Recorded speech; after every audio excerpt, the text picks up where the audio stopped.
Ah, yes. The Outer Banks. Paradise on Earth. Especially in Season 2, because Outer Banks Season 2 was just insane. And before I get into talking about Season 2, I just want to say how much I love this show. Outer Banks is such a good series, and I can't believe I didn't even know this show was a thing until like last month. And I think I saw a whole bunch of people posting about like, oh, this many days to find somebody to watch Outer Banks with, and I was like, what's the big deal? Like, what's this show all about? So I was like, you know what, I got Netflix, let's check it out, let's see what the hype's all about. And then I actually kind of forgot about it and ran out of time, so I didn't actually even start watching season 1 until I think Monday. And I'm not like the binge watching type person, so I don't usually like sit down and watch a whole season at once. But I mean, it took me a week to get through it, and I didn't finish it until literally the day before season 2 came out. But for me to watch a whole season in 1 week is pretty impressive. And then on top of that, when season 2 did come out, I watched the first 6 episodes that day. I'm pretty proud of myself for that. And because this show is so addictive and just hooks you in so good, because it's just such an amazing series. Like all the characters, the story, it's just so awesome. I just love it. And I have to say that everything I loved about season 1 returned in season 2. And then we got even some more elements that I love just as much. And of course, today we are talking about Outer Banks season 2. No spoilers, so if you haven't seen it yet, then that is A-okay here, because I'm not going to spoil it for you, but I am going to be doing a separate spoiler breakdown explaining the ending of the season and all that good stuff, so you're definitely going to want to stay tuned for that. But let's talk about Outer Banks Season 2. So, when we start off this season, of course, we follow up after the cliffhangers of Season 1, where we actually have 2 main storylines going on, because you have Sarah and John B are off in the Bahamas, and they're on the run and trying to do that whole thing, while we also have JJ, Key, and Pope in the Outer Banks trying to clear John B's name, because of course everybody assumes that they're dead, and they think that's all going on, and even they think that he's still dead along with Sarah, and they're just trying to clear his name and also trying to basically get Ward convicted for everything that he did, because he really deserves it. And this is actually like a classic thing that you always see, not only in series, but also a lot of the time in movies. When you have like a main cast of characters in a movie, usually when they go into the sequels, they'll do some sort of story that splits up our characters.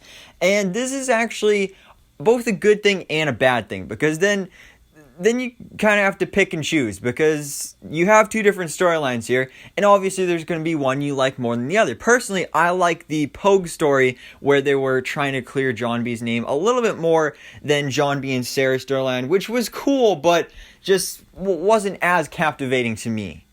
But I did still enjoy it overall. And another great thing, like one of the things on the good side of splitting up the characters, is that you actually get to spend more time with these characters that you didn't get to develop as much in season 1. Like characters that were, main characters in season 1, but you didn't really get to know much about them. And in season 2, you explore them much, much further. Like specifically when it comes to our villains here. Ward, he spends a lot of time in the forefront here in this season, and it's really nice getting to find out more about him, because with that big twist reveal of him being the villain in season 1, that didn't happen until towards the end of the season. There was only like 2 or 3 episodes left at that point, and up until that point he didn't really do anything important. So I like that he was more so at the forefront here, along with also his son Rafe, which Rafe is honestly one of the best characters in this season, because you just get to see his downfall, his psycho side is just coming out at this point. He's just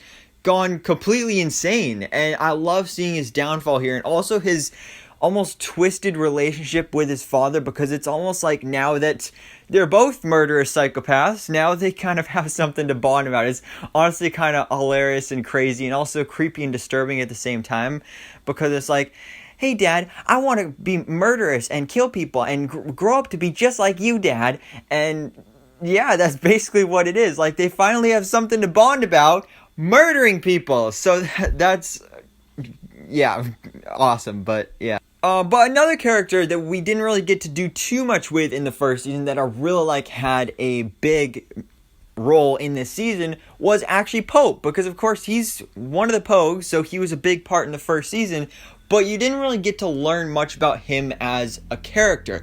You saw the journey to him starting his relationship with Key in season 1, but other than that, he didn't really do much. But in this season, he has such a main integral part to Outer Banks season 2, especially because once we get through about halfway of the season, we kind of end off the stories of season 1 and then start up a new mystery and a new treasure hunt for this season. And Pope is very, very directly tied to that, and I really enjoyed seeing that because Pope is one of my favorite characters, and I really liked him in season 1, but I like him even more in season 2 because you really get to see more of what this character is like and see what he's willing to do and what lengths he's willing to go to.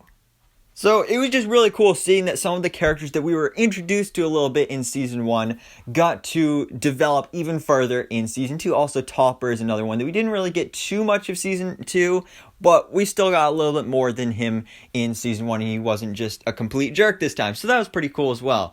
But also we got some new characters. That's something to be expected with new seasons and new sequels and all that stuff.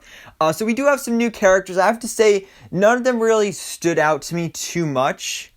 Other than Cleo, she does have a pretty important role here, I'd say, especially actually going forward even past this season. But other than that, I think most of the new characters, there is a new villain introduced as well that I feel like is going to have a big role going forward too. But for the most part, I like that they kept it to the main core group, because sometimes they do that thing where it's like, yeah, you got your main core group and they're returning, but then you introduce new characters that join the group, and then it just like throws off the whole vibe. So I don't usually like when they do that, and they don't really do it here, so I like that. But we'll see how it goes in season 3. But overall, I feel like Outer Banks Season 2 really took it up a notch and really stepped up the action. There was so much action getting right into it. Like Season 1, of course, we had to introduce the characters and introduce the story and everything. But with this season, we got right into it with all this action, all this story, all this craziness.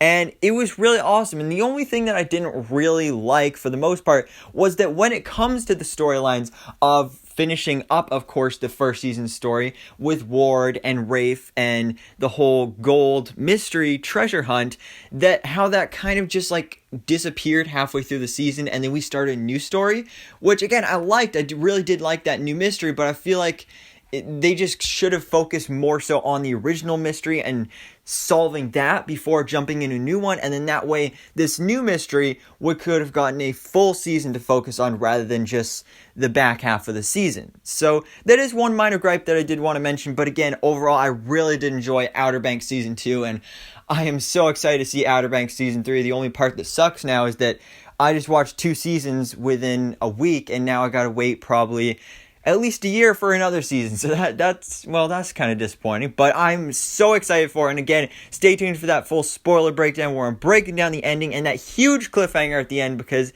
it was insane. But guys, let me know your thoughts in the comments below. What did you think about Outer Banks Season 2? Of course, again, no spoilers for this video, but we'll talk about spoilers in the next one. But anyways, thanks so much for watching. Please drop a like if you enjoyed this video and hit the subscribe button so I can keep you up to date on everything that goes on in the movie life.